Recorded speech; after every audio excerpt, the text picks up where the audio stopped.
Kaip pamatyti nematomas garso bangas? Čia yra metalinis vamzdis su mažom skylutėm ir membrana viename gale. Jį mes galėsime pripumpuoti gamtinių dujų ir tuomet padegti. Dabar aš pabandysiu surasti šio vamzdžio rezonansinį dažnį į jį dainuodamas.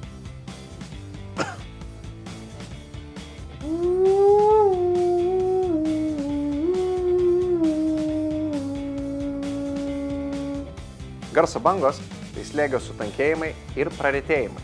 Nuo mano dainuojamo tono priklauso ir garso bangos ilgis. Paprastumo dėliai gali įsivaizduoti garso bangą kaip jūros bangą.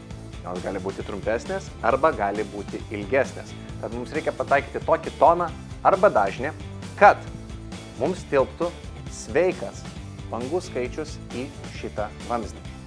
Kai taip atsitinka, banga nukeliauja į vieną pusę, atsimuša ir parkeliauja atgal.